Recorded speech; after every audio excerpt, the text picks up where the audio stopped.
Hello friends, welcome to polytechnic पाठशाला।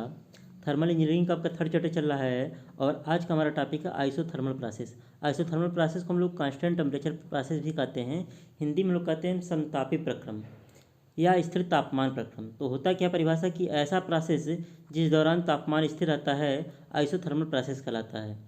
तो ऐसा प्रोसेस जिस दौरान क्या होता है, आपका टेम्परेचर कांस्टेंट होता है, उसे हम लोग आइसोथर्मल प्रोसेस कहते हैं। इसका रिप्रेजेंटेशन मतलब पीवी और टीएस डायग्राम कैसा बनेगा, तो आइसोथर्मल प्रोसेस को टीएस डायग्राम पे बनाना ईजी है। जैसे मान लीजिए ये हम टीएस डायग्राम बनाएं तो हमको जानना है कि टेम्परेचर कांस्टेंट, तो कौन सी लाइन ड्रा करें कि टेम्परेचर कांस्टेंट रहे।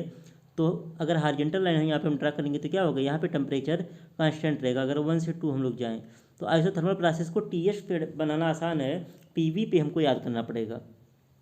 आइसोकोरिक और आइसोबैरिक में क्या था, पीवी पे बनाना आसान था, आइसोथर्म और टीएस पर हमको याद करना पड़ा था। यहाँ पे टीएस पे बनाना आसान है, पीवी पे हमको याद करना पड़ेगा। ये हमारा पॉइंट 1 है, 1 से 2 हम जा रहे हैं तो हमारा क्या है प्रोसेस आपका आइसोथर्मल, या 2 से 1 आ रहे हैं तो आइसोथर्मल प्रोसेस है। तो ये आपका पीवी डायग्राम हो गया और ये क्या हो गया, टीएस डायग्राम हो गया। तो अगर हम लोग पीवी की बात करें तो ये 1 से 2 जब हम लोग जा रहे हैं तो क्या हो रहा है, वॉल्यूम बढ़ रहा है, आपका वॉल्यूम बढ़ रहा है और प्रेशर क्या हो रहा है, घट रहा है। तो और टेम्परेचर क्या है इस दौरान, टेम्परेचर जो है आपका क्या है, कांस्टेंट है। टेम्परेचर क्या है, कांस्टेंट है। टी बराबर सी यहाँ पे लिख भी सकते हैं।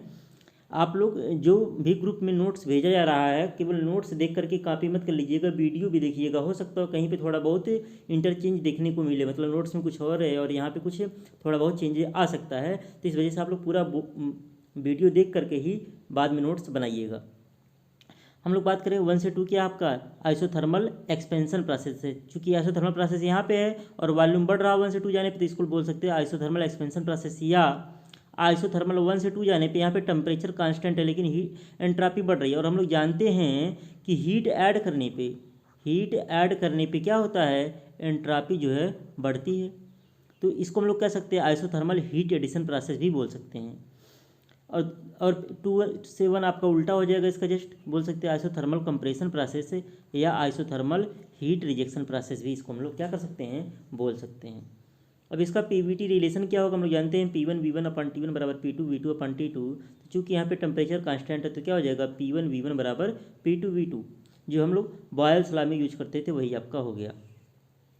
आगे हम लोग बात करें वर्क ट्रांसफ़र क्या होगा, डेल डब्ल्यू बराबर हम लोग जानते हैं पी डी वी। तो यहाँ पे देखिए v के सापेक्ष आपको समाकलन करना है। तो 1 से 2 अगर डेल डब्ल्यू बात करें तो 1 से 2।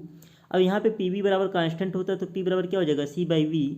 तो p को हमने v के टर्म में चेंज कर लिया, क्यों, क्योंकि हमको v डी वी के सापेक्ष क्या करना है, समाकलन करना है। तो W1 से 2 जो आपको हो जाएगा, c कांस्टेंट बाहर आ जाएगा और 1/v का क्या होगा, लाग v होगा। यहाँ पे लाग हमने बताया था, लाग दो तरह के, एक बेस 10 होता है और एक लाग क्या होता है, बेस ही होता है। जो लाग बेस ही होता है उसको हम लोग क्या कहते हैं, एलियन कहते हैं, नेचुरल लाग के नाम से भी जानते हैं। तो अगर 1/x का कोई समाकलन पूछे dx के सब क्या होता है, लाग x होता है। तो वैसे ही 1/v का क्या होगा, 1/v का क्या होगा, लाग v होगा। और यहाँ पे चूंकि लिमिट अगर लगा रहेगा तो लाग x और यहाँ पे 1 से 2 हो जाएगा, यानी कि इसको लिख सकते हैं लाग x2 माइनस x1।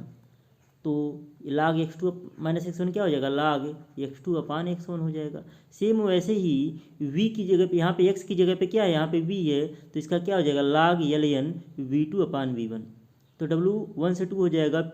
c की जगह पे क्या, चूँकि पी वी बराबर कांस्टेंट है तो c की जगह पे हम लिख सकते हैं P1 V1। तो यहाँ से हो जाएगा c की जगह पे P1 V1 ln V2 अपान V1। और चूँकि P1 V1 बराबर क्या होता है, P1 V1 बराबर भी आपका आया था P2 V2। तो P1 V1 की जगह हम लिख सकते हैं P2 V2 ln V2 अपान V1। तो कई सारे फार्मूले हैं इसके, जैसा न्यूमेरिकल लगाने में जो टर्म आएगा उसी के अनुसार उस फार्मूले को हम लोग यूज कर लेंगे।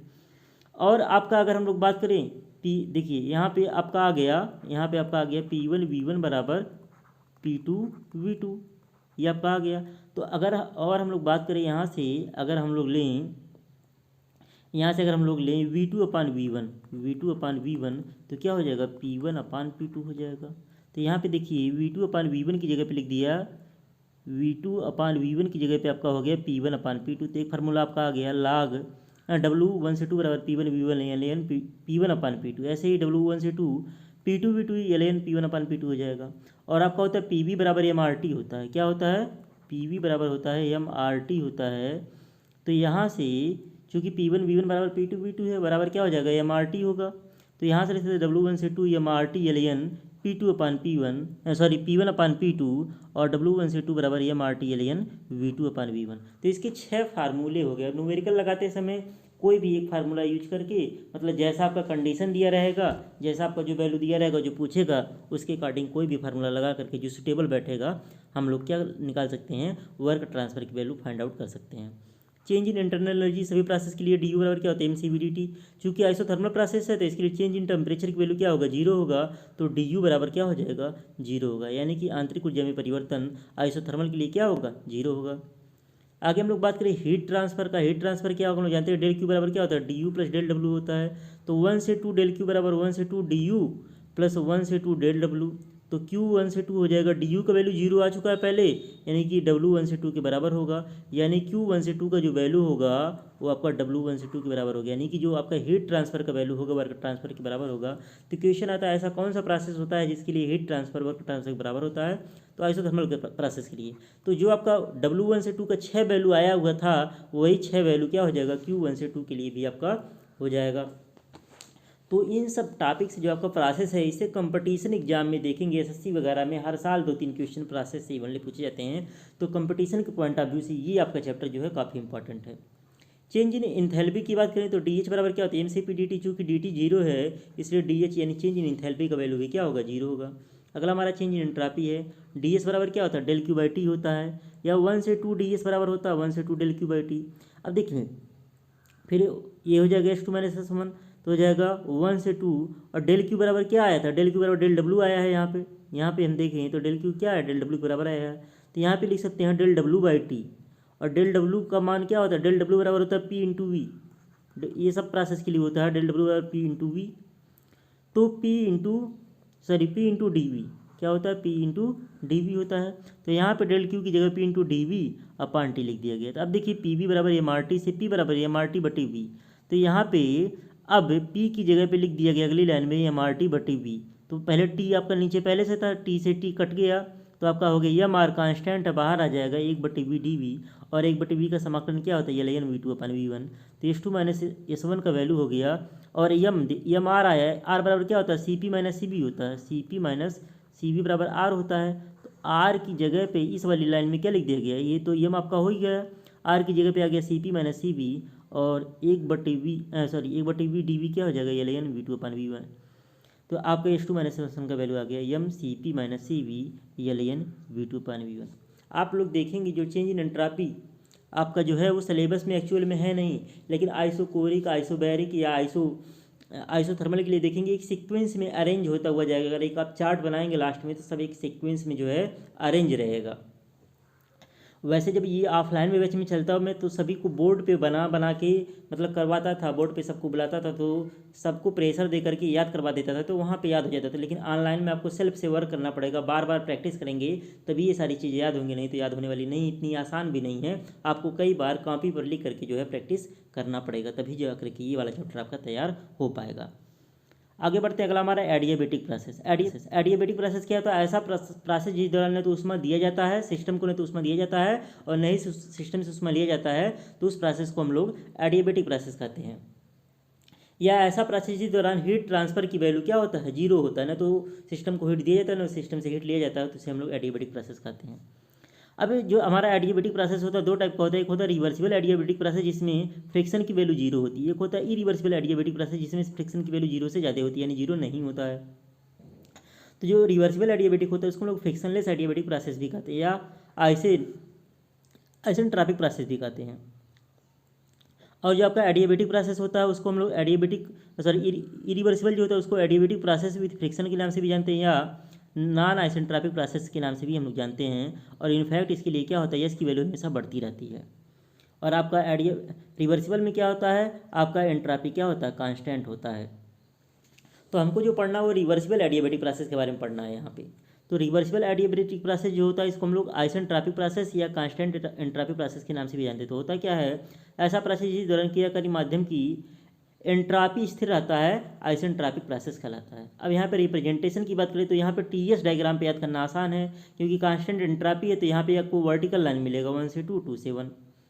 लेकिन पीवी पे आपको याद रखना पड़ेगा। पीवी पे आपका इस तरीके से रहेगा, 1 से 2 हम लोग जा रहे हैं और 2 से 1 क्या हो रहे हैं, लौट रहे हैं। अब इसका नाम कैसे देंगे, देखिए अब ये आइसेंट्रोपिक प्रोसेस है, 1 से 2 जाने पे क्या हो रहा है, एक्सपेंशन हो रहा है, तो बोल सकते हैं आइसेंट्रोपिक एक्सपेंशन।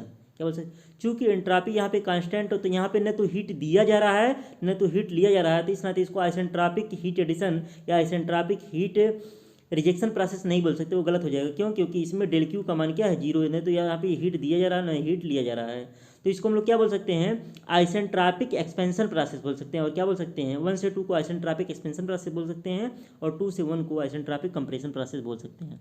तो यहाँ पे प्रोसेस एडियाबेटिक प्रोसेस क्या होता है, ऐसा प्रोसेस जिस दौरान न तो उष्मा दिया जाता है सिस्टम को, न तो उष्मा दिया जाता है और न ही सिस्टम से उष्मा लिया जाता है, तो उस प्रोसेस को हम लोग एडियाबेटिक प्रोसेस कहते हैं। या ऐसा प्रोसेस जिस दौरान हीट ट्रांसफर की वैल्यू क्या होता है, जीरो होता है, ना तो सिस्टम को हीट दिया जाता है ना सिस्टम से हीट लिया जाता है, तो इसे हम लोग एडियाबेटिक प्रोसेस कहते हैं। अब जो हमारा एडियाबेटिक प्रोसेस होता है दो टाइप का होता है, एक होता है रिवर्सिबल एडियाबेटिक प्रोसेस जिसमें फ्रिक्शन की वैल्यू जीरो होती है, एक होता है इरिवर्सिबल एडियाबेटिक प्रोसेस जिसमें फ्रिक्शन की वैल्यू जीरो से ज़्यादा होती है, यानी जीरो नहीं होता है। तो जो रिवर्सिबल एडियाबेटिक होता है उसको हम लोग फ्रिक्शनलेस एडियाबेटिक प्रोसेस भी कहते हैं या आइसेंट्रोपिक प्रोसेस भी कहते हैं। और जो आपका एडियाबेटिक प्रोसेस होता है उसको हम लोग इरिवर्सिबल जो होता है उसको एडियाबेटिक प्रोसेस विथ फ्रिक्शन के नाम से भी जानते हैं या नॉन आइसेंट्रोपिक प्रोसेस के नाम से भी हम लोग जानते हैं। और इनफैक्ट इसके लिए क्या होता है, इसकी वैल्यू हमेशा बढ़ती रहती है। और आपका रिवर्सिबल में क्या होता है, आपका एंट्रोपी क्या होता है, कांस्टेंट होता है। तो हमको जो पढ़ना है वो रिवर्सिबल एडियाबेटिक प्रोसेस के बारे में पढ़ना है यहाँ पे। तो रिवर्सिबल एडियाबेटिक प्रोसेस जो होता है इसको हम लोग आइसेंट्रोपिक प्रोसेस या कांस्टेंट एंट्रोपी प्रोसेस के नाम से भी जानते हैं। तो होता क्या है, ऐसा प्रोसेस जिस दौरान क्रियाकारी माध्यम की एंट्रोपी स्थिर रहता है आइसेंट्रोपिक प्रोसेस कहलाता है। अब यहाँ पे रिप्रेजेंटेशन की बात करें तो यहाँ पे टीएस डायग्राम पे याद करना आसान है, क्योंकि कांस्टेंट एंट्रोपी है तो यहाँ पे आपको वर्टिकल लाइन मिलेगा 1 से 2, 2 से 1। लेकिन पीवी पे आपको याद रखना पड़ेगा, पीवी पे आपका इस तरीके से रहेगा, 1 से 2 हम लोग जा रहे हैं और 2 से 1 क्या हो रहे हैं, लौट रहे हैं। अब इसका नाम कैसे देंगे, देखिए अब ये आइसेंट्रोपिक प्रोसेस है, 1 से 2 जाने पे क्या हो रहा है, एक्सपेंशन हो रहा है, तो बोल सकते हैं आइसेंट्रोपिक एक्सपेंशन। क्या बोल सकते, चूंकि एंट्रोपी यहाँ पे कांस्टेंट हो तो यहाँ पे न तो हीट दिया जा रहा है न तो हीट लिया जा रहा है, तो इस नाते इसको आइसेंट्रोपिक हीट एडिशन या आइसेंट्रोपिक हीट रिजेक्शन प्रोसेस नहीं बोल सकते, वो गलत हो जाएगा। क्यों, क्योंकि इसमें डेल क्यू का मान क्या है, जीरो है, नहीं तो यहाँ पे हीट दिया जा रहा है ना हीट लिया जा रहा है। तो इसको हम लोग क्या बोल सकते हैं, आइसेंट्रोपिक एक्सपेंशन प्रोसेस बोल सकते हैं। और क्या बोल सकते हैं, 1 से 2 को आइसेंट्रोपिक एक्सपेंशन प्रोसेस बोल सकते हैं और 2 से 1 को आइसेंट्रोपिक कंप्रेशन प्रोसेस बोल सकते हैं। तो यहाँ पे लिखा नहीं गया है, यहाँ पे देखिए यहाँ पे लिखा गया है, यहाँ पे 1 से 2 क्या है, आइसेंट्रोपिक एक्सपेंशन है और 2 से 1 क्या है, आइसेंट्रोपिक कंप्रेशन प्रोसेस। तो इसको नीचे लिख लेंगे आप लोग। अब यहाँ पे हम लोग बात करें पीवीटी रिलेशन, आपका जो है पीवी अपॉन टी बराबर आपका क्या है, आइडियल गैस इक्वेशन है। और पीवी पे कहते गामा बराबर C2 को हमने क्या मान लिया, एडियाबेटिक इक्वेशन, ये आपका होता है। अब हमको जो रिलेशन निकालना है पी और वी के बीच में, तो पी और वी के बीच में 2 से हो जाएगा आपका P1 V1 पे घाते गामा बराबर P2 V2 के घाते गामा। और relation between T and V के बीच में, टी और वी के रिलेशन के लिए समीकरण 2 में समीकरण 1 से भाग दिया गया है। तो पी वी पे घाते गामा अपान पी वी अपान टी बराबर C1 अपान C2। और ये कांस्टेंट है तो कांस्टेंट करें इसको, कांस्टेंट ही होगा, सी ही होगा। अब यहाँ पे देखिए पी से पी कट जाएगा, पी और वी आपका एक ये ऊपर जाएगा, तो वी पे घाते गामा पहले से, तो वी पे घाते गामा -1 हो जाएगा इंटू टी बराबर कांस्टेंट, तो हो जाएगा V1 पे घाते गामा -1 इंटू T1 बराबर V2 पे घाते गामा -1 T2। तो यहाँ से आ जाएगा T2 अपान T1 बराबर V1 अपन V2 पे घाते gamma -1। Relation between T and P क्या होगा, समीकरण 1 में गामा की घात लगा दिया गया है, तो क्या हो जाएगा पी पे घाते गामा वी पे घाते गामा अपन टी पे घाते गामा और C1 पे घाते गामा, इसको C3 कह सकते हैं। और पी वी पे घाते गामा बराबर C2। अब क्या किया गया है, समीकरण 1 में, यहाँ पे समीकरण 1 में समीकरण 3 से जो है भाग दिया गया, तो पी वी पे घाते गामा बराबर पी पे घाते गामा वी पे घाते गामा अपन टी पे घाते गामा बराबर C2 अपन C3 C। तो यहाँ पे कुछ कटपिट होगा आपका, उसके बाद बच जाएगा आपका टी पे घाते गामा अपान पी पे घाते गामा -1। ये पी वाला नीचे ले आया गया है, पी पे घाते गामा -1 हो गया है और आपका टी ऊपर गया है, टी आपका क्या गया है, ऊपर गया है। तो टी ऊपर गया तो टी पे घाते गामा हो गया, वी पे घाते गामा आपका कैंसिल हो गया और नीचे आ गया पी पे घाते गामा -1 बराबर कांस्टेंट। तो यहाँ से हो जाएगा T1 पे घाते गामा अपान P1 पे घाते गामा -1 बराबर T2 पे घाते गामा अपान P2 पे घाते गामा -1। तो यहाँ से T2 अपान T1 पे घाते गामा इक्वल टू हो जाएगा P2 अपान P1 पे घाते गामा -1। तो यहाँ से आगे सॉल्व करने पे T2 अपान T1 बराबर P2 अपान P1 पे घाते गामा -1 अपान गामा आ गया। अब हम लोग बात करें, अगला हमारा है work transfer. Work transfer del W बराबर क्या, पी डी वी। तो डेल डब्ल्यू बराबर सी बाई वी पे घाते गामा अपान डी वी, चूँकि पी वी पे घाते गामा इक्वल टू कांस्टेंट होता है, पी बराबर क्या आ गया सी अपान वी पे घाते गामा। तो 1 से 2 डेल डब्ल्यू बराबर हो जाएगा सी वी पे घाते गामा इंटू डी वी। चूँकि हमने यहाँ पे पी को सी के फॉर्म में कन्वर्ट कर लिया तो W1 से 2 सी 1 अपान वी पे घाते गामा डी वी। तो ये वी पे घाते माइनस गामा हो जाएगा, इसका समाकलन करेंगे तो हो जाएगा वी पे घाते minus gamma plus 1 upon minus gamma plus 1, और यहाँ पे जो आपका लिमिट है 1 से 2 लगा देंगे सी। अब सी क्या है, सी मतलब यहाँ पे है P1 V1 पे घाते गामा और बराबर क्या है P2 V2 पे घाते गामा। सी का मतलब ये है। अब जब सी का गुणा, अब यहाँ पे देखिए यहाँ पे A1 माइनस गामा बाहर ले लिया गया तो माइनस गामा प्लस 1 को लिख सकते हैं 1 माइनस गामा सी पर 1 माइनस गामा बराबर, इसको सॉल्व करेंगे तो आपका हो जाएगा V2 पे घाते गामा -1 और माइनस V1 पे घाते गामा -1। अब वही काम करेंगे क्या, C बराबर P1 V1 पे घाते गामा बराबर P2 V2 पे घाते गामा। तो जब आपका C का गुणा पहले वाले में होगा तो ये हो जाएगा P2 V2 पे घाते गामा, और ये आपका पहले से था V2 पे घाते माइनस गामा प्लस 1। जब C का गुणा इस वाले में होगा V1 वाले में होगा तो हो जाएगा P1 V1 पे घाते गामा और इंटू V1 पे घाते माइनस गामा प्लस 1। तो 1/1 माइनस गामा आपका कॉमन है ही। अब इसको सॉल्व करेंगे P2 और V2 पे घाते गामा और V2 पे घाते माइनस गामा प्लस 1, तो गामा से गामा कट जाएगा तो हो जाएगा P2 V2, और ऐसे ही माइनस P1 V1, तो W1 से 2 आ जाएगा। अब इसको P1 V1 अगर पहले कर देंगे तो P1 V1 minus P2 V2, और ये क्या हो जाएगा नीचे हो जाएगा आपका गामा -1 हो जाएगा। अब हम लोग बात करें चेंज इन इंटरनल एनर्जी की बात करें तो डी यू बराबर क्या होगा, डी यू बराबर हो जाएगा mCV/dt। हीट ट्रांसफर की हम लोग बात करें क्या होगा, डेल क्यू बराबर 0 होगा इसके लिए। चेंज इन एंथैल्पी की बात करें डी एच बराबर क्या होगा mCP/dt होगा।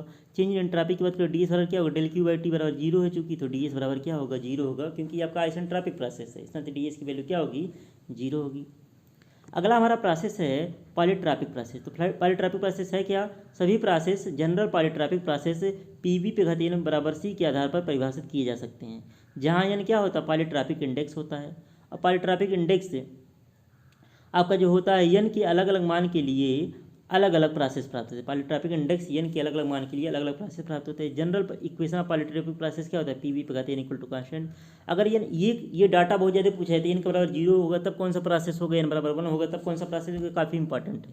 जब n का वैल्यू 0 होता है तो पीवी पे घाते 0 इक्वल टू कांस्टेंट, यानी कि p बराबर कांस्टेंट, तो आपका आइसोबैरिक प्रोसेस हो गया। यानी कि आइसोबैरिक प्रोसेस के लिए n बराबर क्या होता है 0 आपका होता है। n बराबर 1 लेते पीवी घाते 1 इक्वल टू कांस्टेंट, तो हो जाएगा पीवी बराबर कांस्टेंट। ये क्या होता है आइसोथर्मल प्रोसेस होता है, यानी आइसोथर्मल प्रोसेस के लिए n का वैल्यू क्या होता है 1 होता है। अगला अगर हम ले n बराबर गामा लें तो पीवी पे घाते गामा इक्वल टू कांस्टेंट होगा, यानी ये आपका हो जाएगा आइसेंट्रॉपिक प्रोसेस होगा। यानी कि आइसेंट्रॉपिक प्रोसेस के लिए n बराबर क्या होता है गामा होता है। अगला हमारा है अगर n की वैल्यू इन्फिनिटी लें तो क्या होगा, पी वी पे घाते इन्फिनिटी बराबर कांस्टेंट, तो पी वी इनफाइनाइट को लिख सकते हैं 1/0, वी पे घाते 1/0 लिख सकते हैं बराबर कांस्टेंट। तो वी, अब v को अगर हम लोग उधर जाएँ तो c इंटू और 1/p पे घाते, देखिए c/p हो जाएगा। अगर एक लाइन यहाँ पे हमने शार्ट कर दिया है, एक लाइन अगर और यहाँ से लिखें समझने के लिए तो आपका हो जाएगा यहाँ से v पे घाते 1/0 बराबर c इंटू 1/p। तो यहाँ से लिखें अगर v बराबर हो क्या हो जाएगा c और इंटू 1/p पे घाते क्या हो जाएगा 1/0 था तो यहाँ पे 0/1 हो जाएगा, क्या हो जाएगा 0/1 हो जाएगा। यानी v बराबर क्या आ गया कांस्टेंट आ गया, v बराबर कांस्टेंट, यानी कि प्रोसेस क्या हो जाएगा आइसोकोरिक प्रोसेस। तो आइसोकोरिक प्रोसेस के लिए इनका वैल्यू क्या होता है इनफाइनाइट होता है। ये सबसे ज़्यादा बार जो है ये SSC JEE में पूछा गया है, काफ़ी इंपॉर्टेंट है।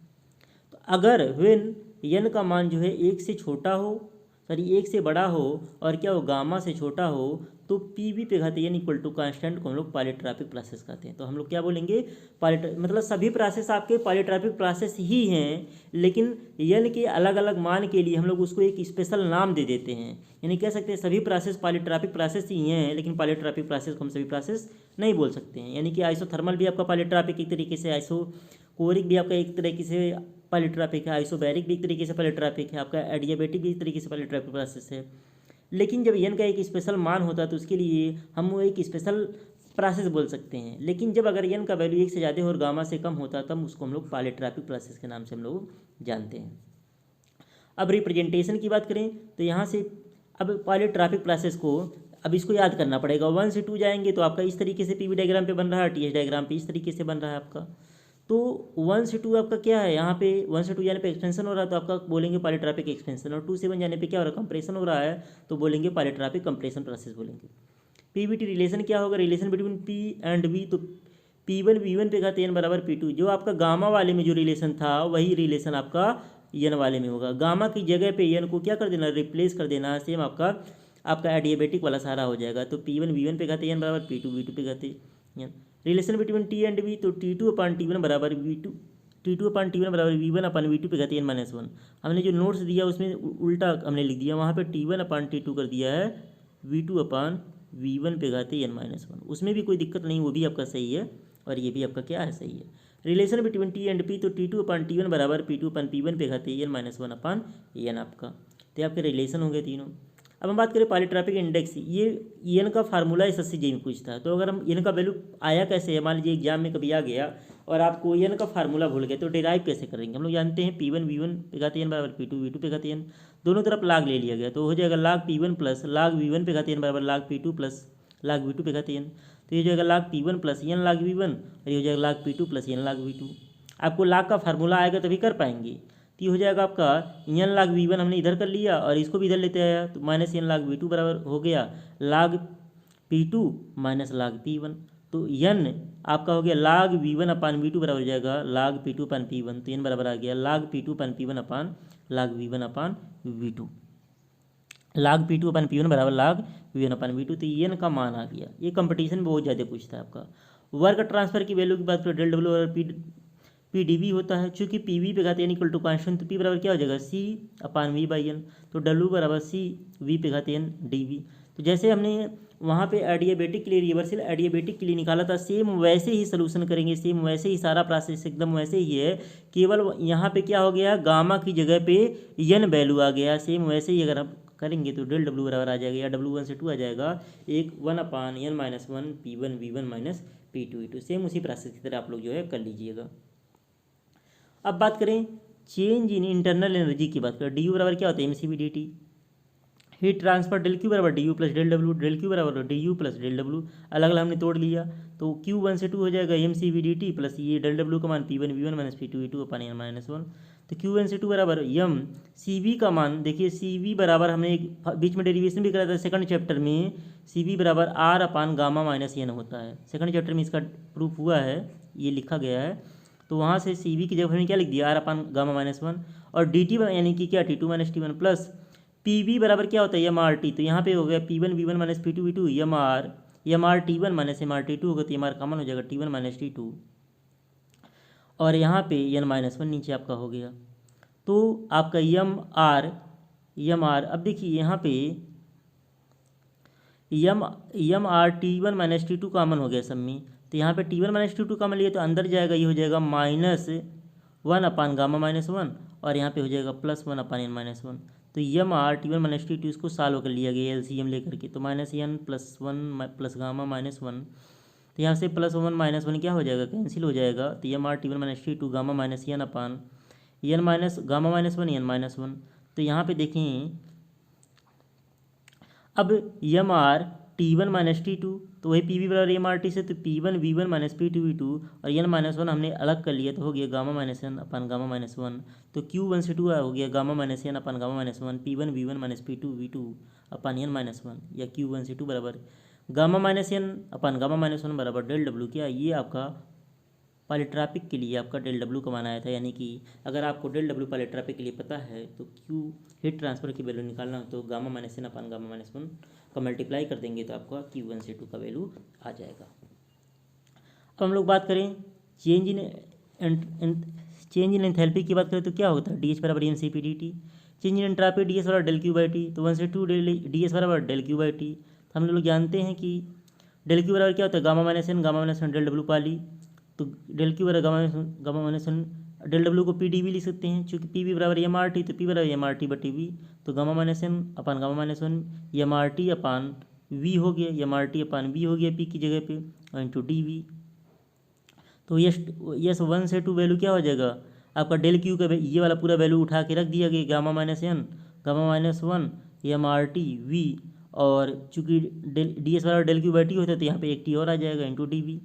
तो यहाँ पे देखिए टी से टी क्या हो जाएगा, कट जाएगा, gamma minus N gamma minus 1 M R आपका कांस्टेंट है, और यहाँ पे 1/v डी वी का वैल्यू जो होगा लाग लाग लिखिए या एलियन लिखिए, यहाँ पे हमने गलती से लाग लिख दिया, एलियन लिख सकते हैं। लाग बेसी होगा आपका एलियन आपका V2/V1, तो S2 - S1 बराबर आ गया gamma -n gamma -1 M R alien V2/V1।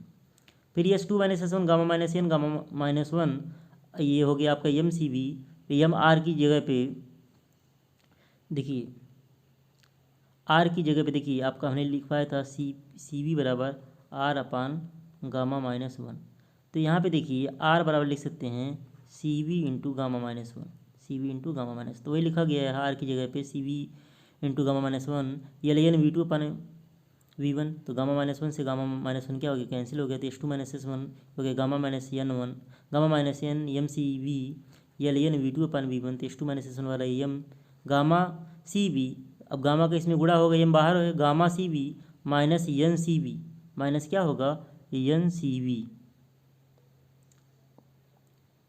आपका देखिए यहाँ पे हो गामा -n है और यहाँ पे है आपका ये, तो यहाँ पे यम का अगर गुणा करेंगे, यम आपका तो बाहर है, यम बाहर है, तो हो गया गामा सी वी माइनस यन का इसमें गुणा होगा तो क्या हो जाएगा गामा सी वी, आपका ये हो गया माइनस क्या होगा एन सी वी हो जाएगा, तो वही लिखा गया gamma C V minus N C V और क्या एलियन V2/V1, तो S2 - S1 आ गया M C P minus N C V alien V2/V1।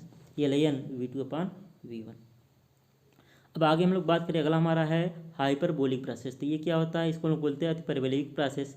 तो ये आपका कुछ आइसोथर्मल प्रोसेस ही होता है। आइडियल गैस के लिए जो आइसोथर्मल प्रोसेस होता है उसी को हम लोग हाइपरबोलिक प्रोसेस बोलते हैं। तो सेम देखिए जो हमने बायल्स लॉ में बनाया था डायग्राम, वही डायग्राम आपका बना हुआ है।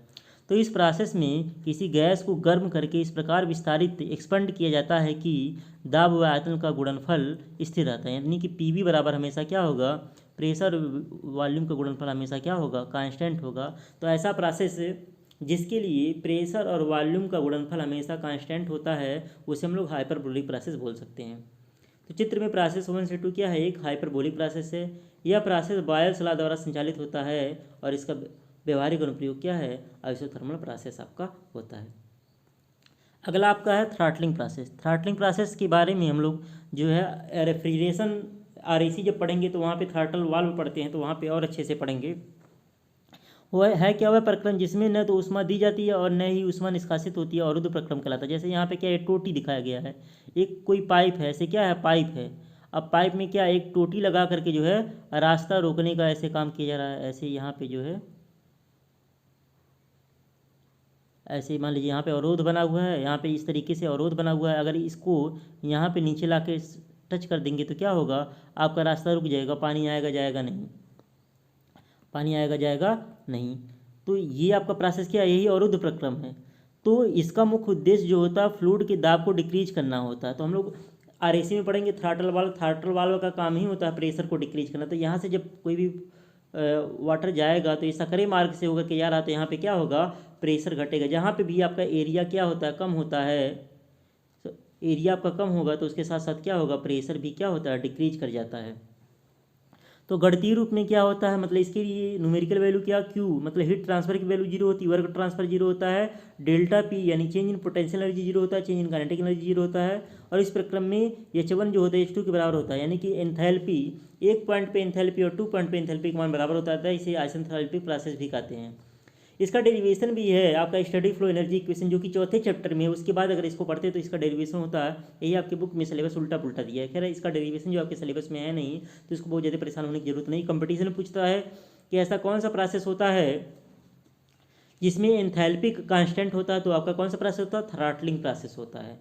एग्जाम्पल क्या इसके होते हैं, फ्लो थ्रू ए पार्शली ओपन वाल्व, मतलब पार्शली ओपन वाल्व के थ्रू आपका फ्लो होना। जैसे आपका रेफ्रिजरेटर और एयर कंडीशनर में होता है, इसमें क्या होता है, थ्रॉटल वाल्व लगा होता है, तो उससे थ्रॉटल वाल्व से जो आपका थ्रॉटल वाल्व से जो फ्लूइड पास होता है वो प्रोसेस कौन सा होता है, थ्रॉटलिंग प्रोसेस होता है।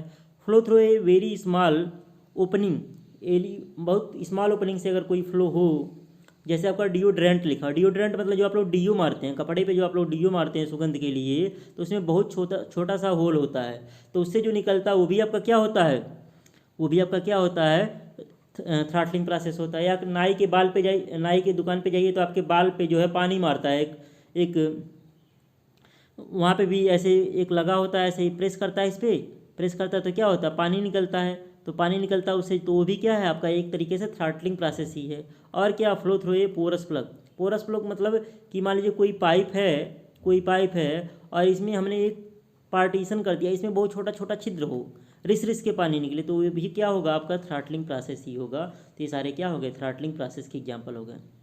अब इसी के साथ आपका यहाँ पे जो है थर्ड चैप्टर जो है ख़त्म हो गया है। नेक्स्ट वीडियो से हम लोग जो है फोर्थ चैप्टर को स्टार्ट करते हैं। मिलते हैं हम लोग नेक्स्ट वीडियो में, तब तक के लिए जय हिंद दोस्तों।